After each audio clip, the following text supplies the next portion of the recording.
will generate employment, and at the same time, it will generate revenue for our country. Corruption, of course, systemic. It's like a given already dito sa Pilipinas. What would be, again, syempre, lawmaker ka, no? But what kind of strategies would you like to see the next administration to really combat corruption? Yung parang matapos na talaga ito. And would you, for example, in the future, merong erring official, no? Would you like to see them reappointed or would you like to see them fired? Well, of course, I would like to see them fired. First of all, I would like transparency in government. Yan kasi naikwento ko ngayon na problema even in my line of work kapag ako'y tumatawag sa mga iba't ibang ahensya ng gobyerno para ilapit yung tulong ng mga lumalapit sa akin, mga kababayan natin. Walang transparency. Nagtatago sila. Kuminsan, pag tinatanong ko, bakit hindi na-action itong problema ito, tinatago nila. Ayaw niyan sabihin kasi sinasabi nila, kailangan pa sabihin sa mas nakakataas. Yung pala, yung mas nakakataas, may utos sa kanila na wag magsalita dahil may nangyari ng kabalastugan. So when I get there sa Senate, then I will introduce legislation na magkaroon ng transparency in government, more transparency. Can you specify exactly how that's going to happen? Like what kind of a bill would allow more transparency in government? Sa ngayon kasi, halimbawa, meron tinatawag na privacy data law na hindi ka pwedeng manghimasok sa mga pamamalakad o ginagawa ng mga taga-gobyerno because they will always say that to you na bawal yan. Hindi naman sinasabi sa batas. Example, SALN. You know, ngayon, isang may usapin yan na hindi pwedeng ilabas yung SALN, sa President, Vice President, at kung sino-sino pang matataas na opisyal sa ating gobyerno, at mismo yung ombudsman nagsabi niya na bawal. Bakit bawal? Pag inanungkulan ka sa gobyerno, dapat ready ka na i-open ang iyong salin, i-open ang iyong kayamanan. Nung pumasok ka, dapat ito yung pera ko. Ngayon, nasa palagitnaan ng pagservisyo ko, ito pa yung pera ko. Paglabas ko, ito pa yung pera ko. Na kapag pasok mo, ito yung pera mo. Paglabas mo, ang laki ng pera mo, then there's something wrong. So dapat there's transparency. Dapat yung salin ng kahit sino man, mula presidente hanggang sa pinakamababang ranggo ng elected officials sa ating gobyerno, dapat ilantad yan sa publiko. Dapat nakikita ng publiko yung kayamanan ng mga taga-gobyerno. Alright, well, nasagot mo na yung isang yes or no question natin, Ma'am Engcot. But we have other questions for you. Raffy Tulfo, please stand by. Like I said, marami pa kaming pag-uusapan ni Senatorial Aspirant Raffy Tulfo. Abangan yan dito lang sa news.ph. We'll be right back.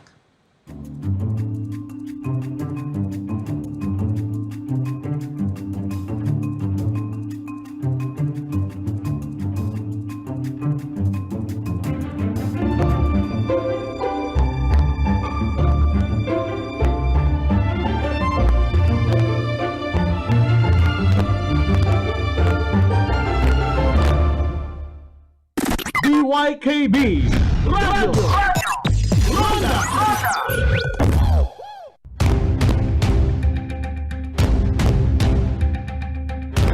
Bantayan, sumugod Oktubre 11, tuig 2021, ang Rondahanay Saga. Las 4, tunog na 5 sa kagahon. Rondahanay Saga, upod kay Ronda Butch Gaspar Jr. diri sa RPN DYKB Radio Ronda Bacolod. Serbisyo garantisado.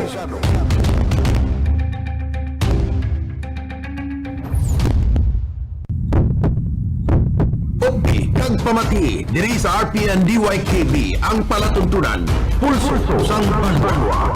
Pulso sang Banwa alas 6 tubtob alas 7 ang takna sang aga, Lunes tubtob Biyernes. Upod sa inyo alagad Larry Concepcion.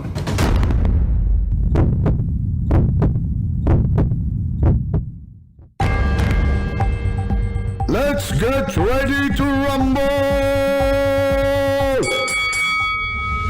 DYKB Radio Ronda Bacolod 1404 kHz AM sa bago nga tunog kagusog pag sa bago nga digital transmitter sa Visayas kag Mindanao nagalanog. It's showtime!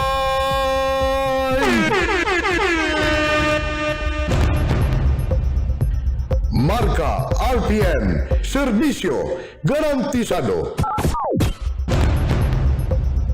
We are not the number one, but we are the alternative.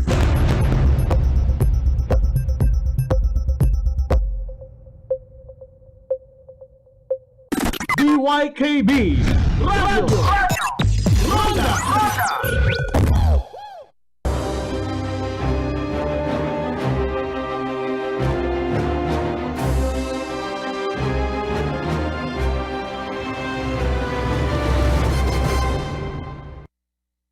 News.ph sa CNN Philippines. Kasama pa rin natin ang batikang broadcaster at senatorial aspirant, the very controversial Raffy Tulfo.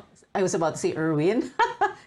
Yung kapatid niya kasi, naging co-anchor ko for a long time. But anyway, Raffy, before we go to the yes or no questions, just one last question. Yung yes or no pala mamaya, yes or no lang, you cannot explain. So, syempre, one of the most controversial programs of the Duterte administration, itong drug war, no, the anti-drug war.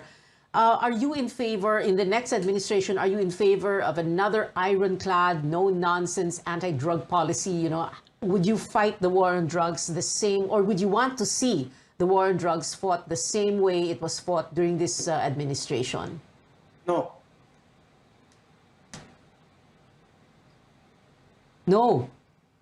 Yes. Was that no? Yes, no. Kasi marami na mamatay. So, no, it's okay. Hindi naman yes or no question yan. You can explain. You can explain muna. Okay. So, you're saying na hindi pwedeng ganon ulit. Kasi dapat this time magkaroon ng due process. Dapat ma-observe natin yung karapatang pantao ng kahit sino man, whether is a suspect or whether is a criminal. Meron din karapatan siya. At lalong-lalo na, wag dapat siyang pinapatay. At kung meron mang problema sa isang addict, meron naman tayong mga tinatawag na rehabilitation centers na pwede natin sila iparehab. Okay. Alright. So you're saying para bang we should take a medical approach also. It's a public health approach din dapat. Ganun ba? Yes. Kasi ang nangyayari ngayon, Pia, pag na-identify lang ang isang taong gumagamit ng droga, kahit na hindi pa, delikado, nakakatakot, at baka merong mangyari na sa taong yun. Why don't we focus instead more on yung sa health issue, sa rehabilitation? Why don't we focus on that? How to treat these addicts na para magkaroon pa silang pag-asa magbago sa kanilang buhay, para sa kanilang pamilya. Okay. Interesting to hear you say that. Okay, eto na yung mga yes or no questions. Like I said kanina, the question about the SAL-N, you already jumped into that earlier. So there are a few other yes or no questions. Again, like I said, no explanation, yes or no. Do you support lifting foreign ownership limits in the Constitution? Yes. Do you favor the reimposition of death penalty, the death penalty for drug-related crimes? No. Can I add a little bit? Because only the poor are the ones who are Okay. convicted. Because the rich people, they get away with it most of the time. Pag may pera ka, natatakasan mo. Pag yung lubi na walang pera, yun talagang palagi nadidiin. Yun palagi ang nabibiktima. Well, not really victim. Sila talaga yung palaging nakukulong. Kahit na walang kasalanan, nakukulong sila. At sila yung nabibitay. Okay. Add a little bit. Alright. Meron and even in abroad, marami sa mga nasa death row at yung iba na sentensya at nabitay na later malaman-laman na inosente pala sila. Yan, Amerika yan na with all the technologies that they have and the kind of investigation that they have, still nakakalusot pa rin doon sa butas ng justice system nila na nakukonvict ang isang inosente at nalalagay sa death row. Just imagine dito sa Pilipinas, country tayo, we're way behind when it comes to investigative system. So, just think about that. Ruby palagi ang nakukulong. Yung mga yaman, nakakalusot.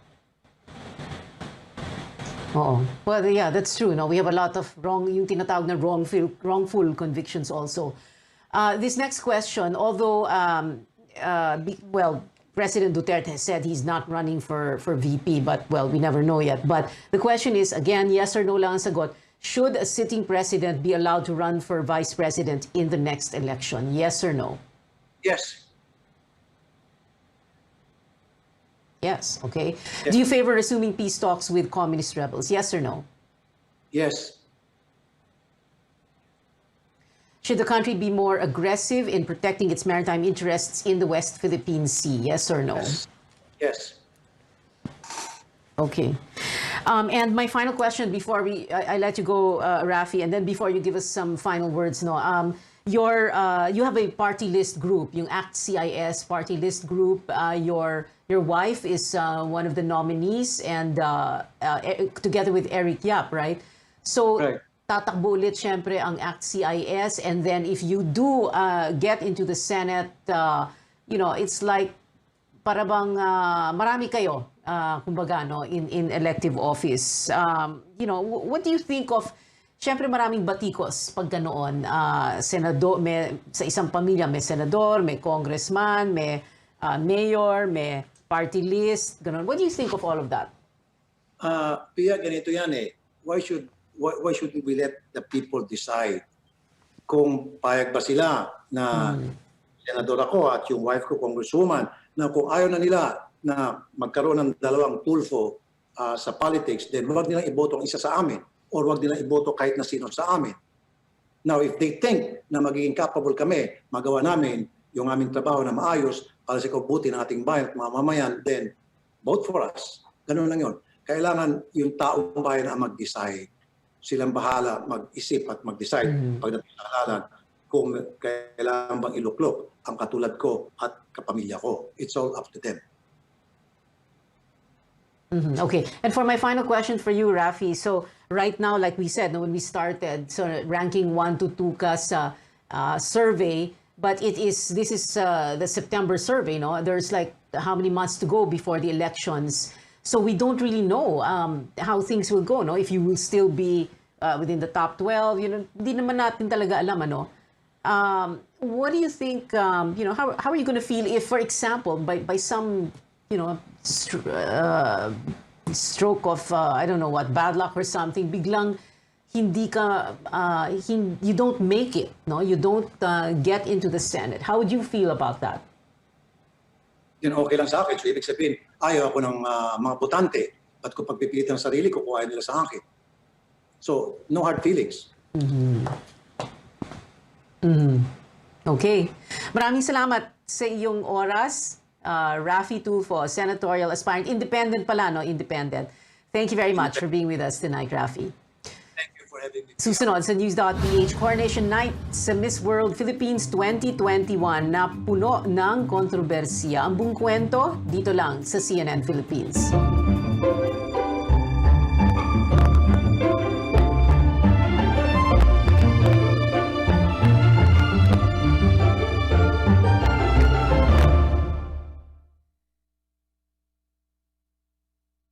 DYKB